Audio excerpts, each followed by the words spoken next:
Malgré le maintien du couvre-feu, l'insécurité reste grandissante. Les crimes et autres braquages sont légion.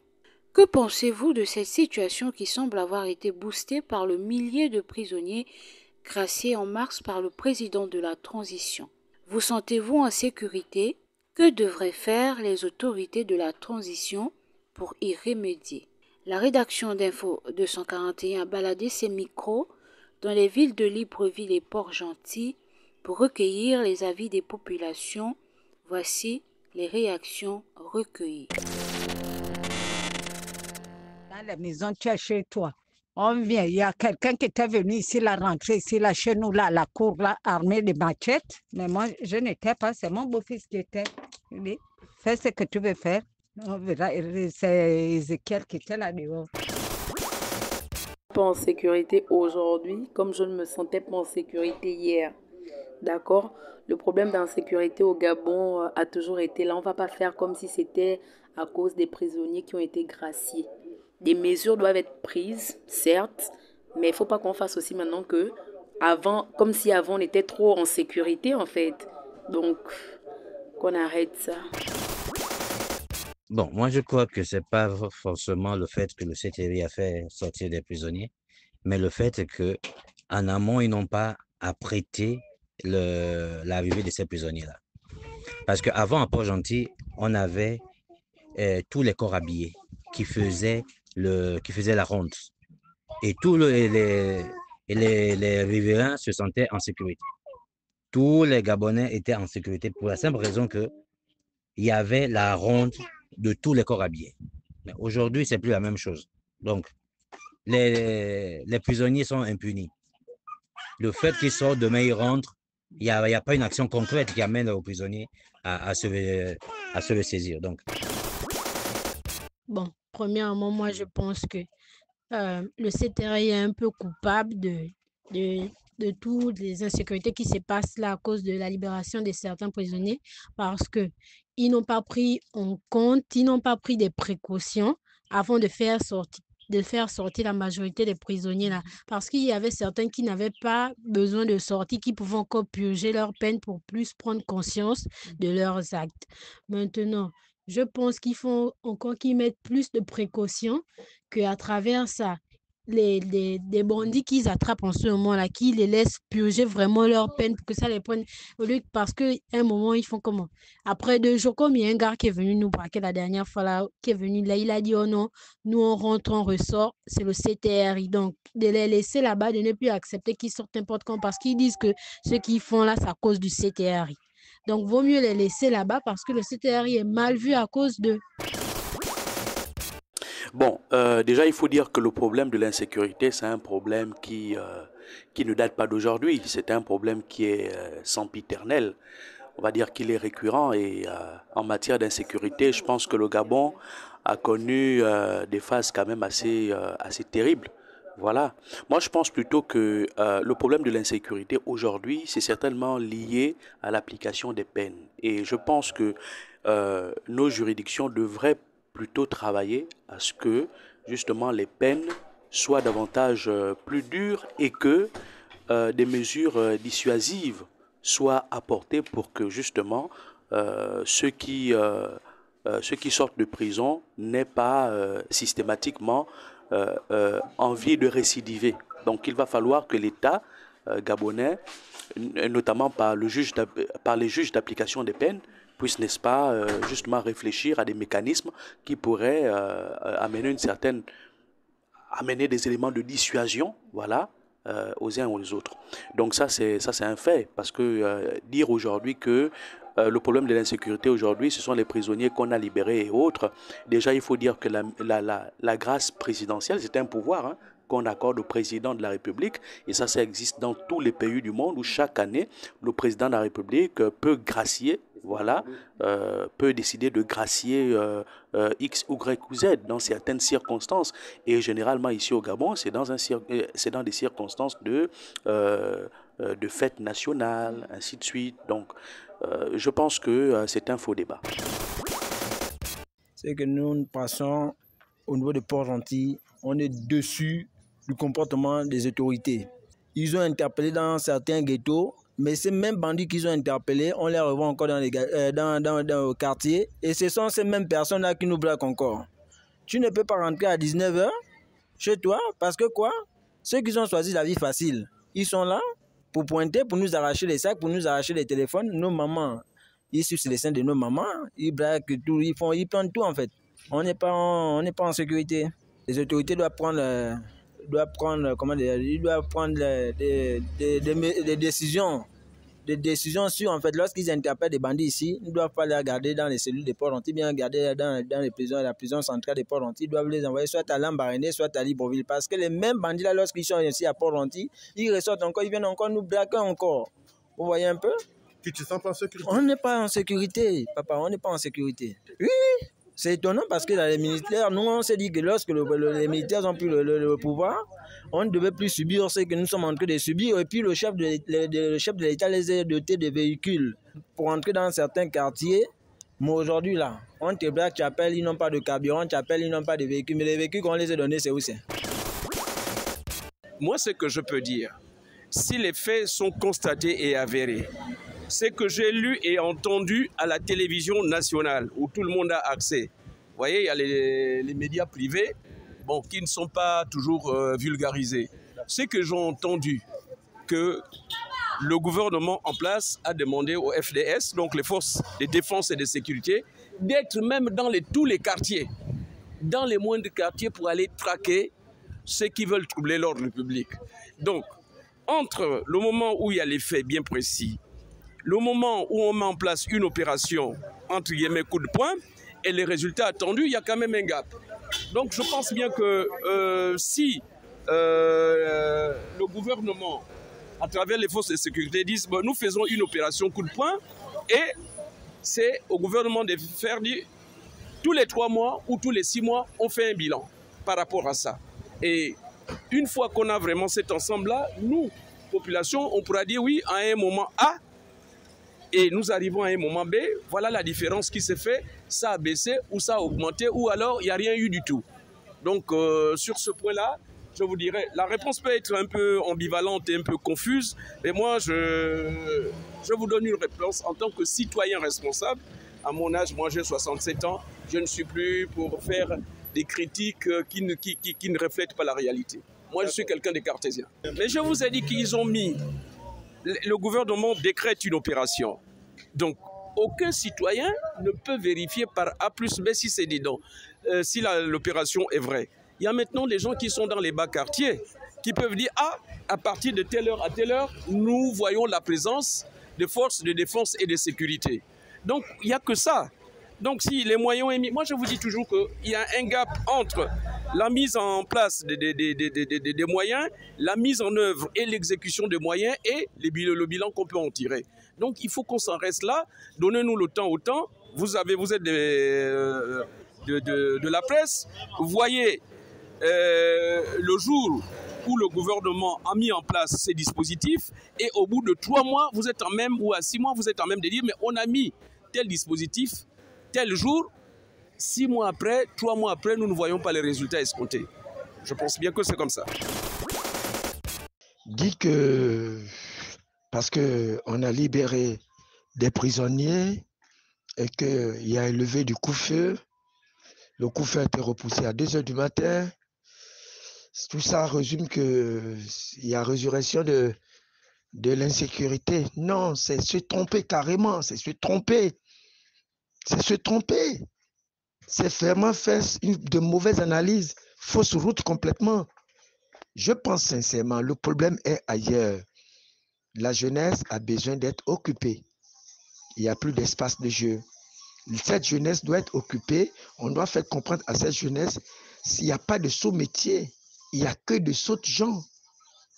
Cette jeunesse, s'ils ont raté l'école, on peut les reconvertir dans les métiers, les petits métiers, ce qui les permettra demain de fonder une famille. Il est temps que les gens comprennent que ce n'est plus le diplôme qui fait de toi un homme. Non, c'est discutable ce que je vous dis, mais il est temps que les gens sachent que ce n'est plus le diplôme qui fera de toi un homme. Et quand on rentre dans la profondeur, on ne peut pas mettre derrière un citoyen, un concitoyen, un militaire ou bien un gendarme pour le sécuriser. Non, c'est impossible, l'équation. C'est un problème qui est là pour toujours. Donc, on peut seulement atténuer, on peut ralentir en mettant les gens au travail. Quelqu'un qui travaille, quand il rentre le soir, il ne peut que dormir. Mais quelqu'un, toute la journée, il n'a pas travaillé, il ne fait rien. Le soir, il fait quoi? Il sort. Et vous savez que chacun de nous, on a l'instinct de vie. Et quand tu parles de l'instinct de vie, c'est que quelqu'un doit se nourrir, se loger, se soigner. Il a besoin de manger au moins 3 fois par jour. Alors, qu'est-ce qu'il fait? S'il n'a pas de boulot, il fait quoi? Et s'il est fainéant, il fait quoi? Je n'ose pas dire, même s'il est paresseux, il fait quoi? Il rentre dans la facilité. Un homme qui ne travaille pas, il ne peut que voler. Une femme qui ne travaille pas, il ne peut que, veuillez m'excuser, se prostituer. Le problème reste toujours entier. Qu'est-ce qu'on fait pour cette jeunesse? On doit reprogrammer cette jeunesse, on doit les ramener à comprendre qu'il n'y a pas de sous-métier, chacun doit se chercher et travailler dans la débrouillardise et on doit les sponsoriser. D'un petit projet, on doit les aider à réussir. C'est tout. Ceux qui sortent de prison, on doit les réinsérer. Depuis les prisons, on peut déjà apprendre aux gens à faire des petits métiers.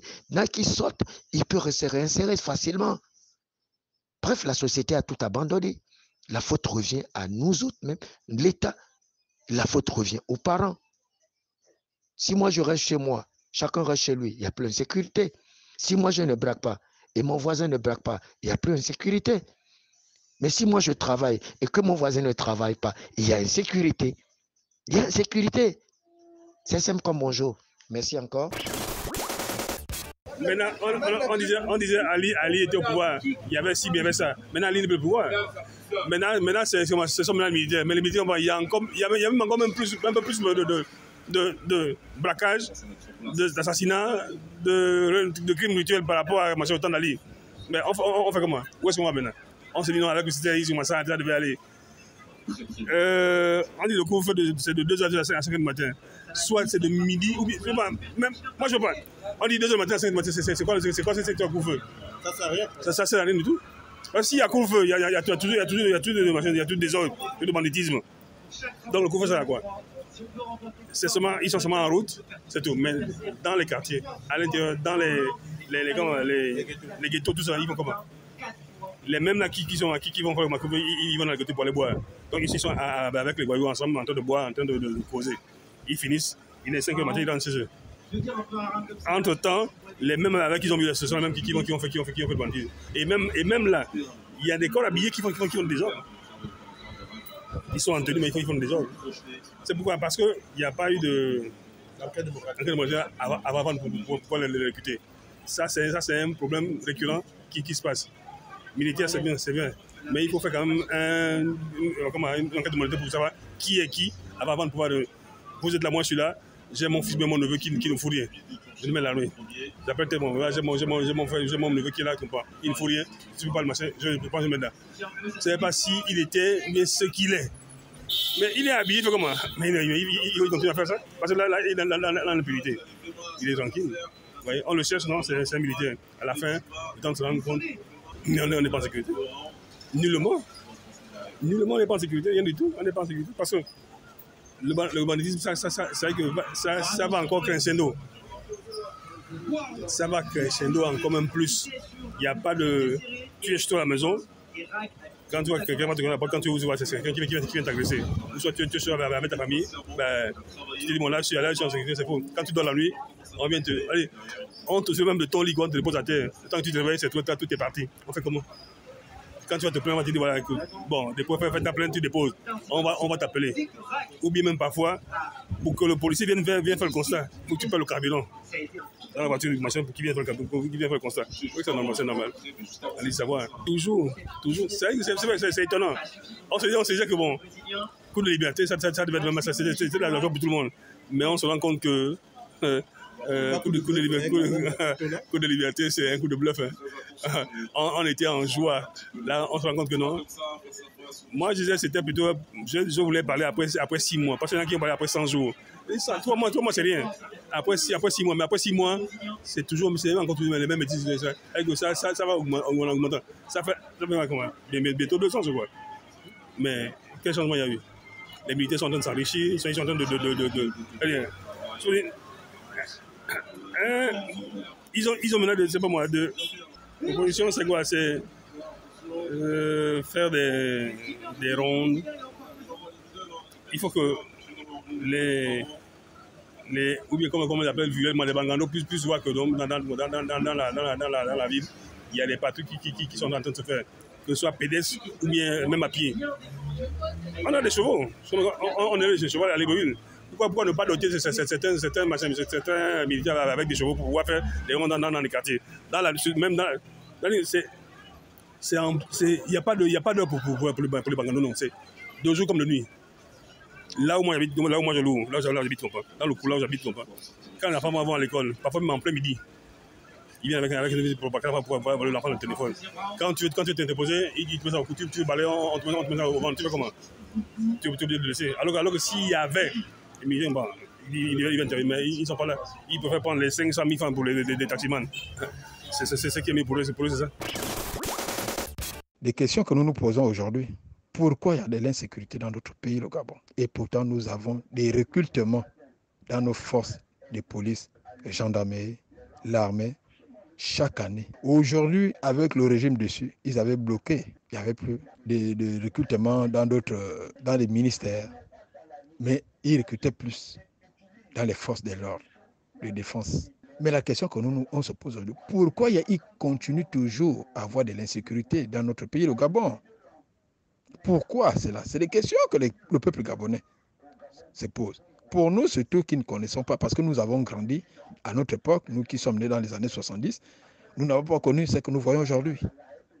Nous sommes nés aussi des parents, des pères, des mères, mais on obéissait à nos parents. On ne connaissait pas ce qu'on appelait, après 18h, 19h, sortie dehors. On ne connaissait pas ça.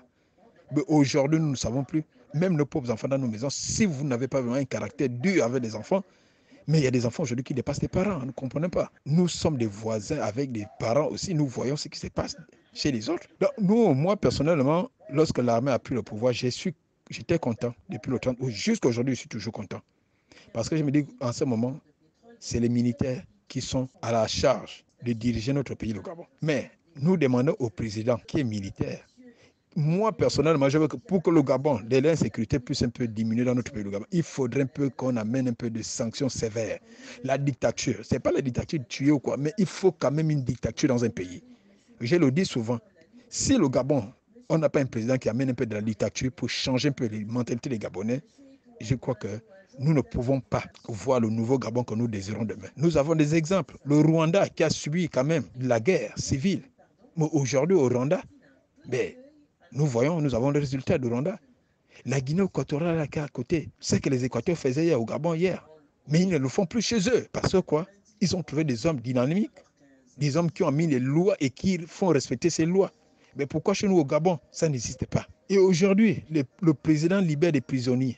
Nous voyons encore les mêmes personnes qui sortent des prisons, 2 ou 3 jours, une semaine, on leur voit refaire encore des crimes pour repartir. En réalité, est-ce que les prisons au Gabon, c'est des prisons de luxe? Parce que je ne comprends pas quelqu'un qui sort de la prison. Tu as senti vraiment la douleur. Tu as senti vraiment comment je peux même qualifier le mot, la dictature en prison. Mais je crois que quand tu as une liberté, tu as eu cette grâce d'être libre, mais je me demande pourquoi continuer encore à faire des choses qui t'ont permis d'aller en prison. Donc, moi, je dis quand même au président d'employer un peu de la dictature au Gabon. Ça, je suis pour qu'il y ait la dictature. Et les condamnations, on ne doit pas condamner quelqu'un qui a braqué, qui a tué quelqu'un, qui a poignardé. On va te condamner pour 1 an, 2 ans. Ça n'a pas de sens.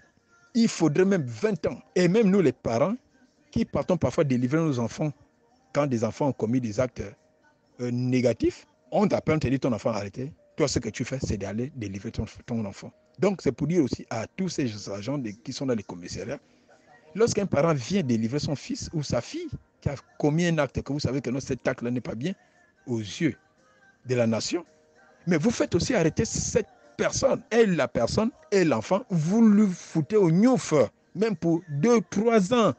Et je dis que quand ça va rentrer dans les oreilles des Gabonais, Les Gabonais auront déjà peur d'aller délivrer leurs enfants qui font des bêtises. Donc, il faut sanctionner. Il faudrait que nous avons des lois qui puissent sanctionner. S'il faut ramener au lando, les années 80, nous, on a vécu cela, on a vu cela. Mais je crois que peut-être tout ça, ça va faire peur nos enfants. Et que l'armée puisse avoir des heures fixes, que même un enfant, des enfants de 18 ans, moins de 20 ans, on ne doit pas leur voir dans les rues de Libreville à partir de 20h, 18h. Donc tout ça, c'est les lois que les forces de l'ordre doivent vraiment appliquer. Et dans ces forces de l'ordre aussi, nous avons des anciens bandits, des braqueurs qui étaient hier, les braqueurs, aujourd'hui, ils connaissent les coins, ils braquaient hier, mais quand ils arrivent, ils retrouvent leurs collègues. Qu'est-ce qu'ils font? Donc tout ça, c'est des choses que nos autorités doivent vraiment mettre les lois qu'il faut pour punir vraiment ces gens-là qui font ce genre de pratiques. Parce que le Gabon, aujourd'hui, nous ne comprenons plus. Nous ne comprenons plus ce qui se passe dans notre pays, le Gabon. Vous ne dormez plus bien dans vos maisons. Vous ne pouvez plus circuler librement pour aller faire quelque chose ou aller au marché. On vous braque. Moins d'erreurs aujourd'hui, des bagarres aujourd'hui. À notre époque, c'était le coup de poing. Mais aujourd'hui, ce n'est plus le coup de poing.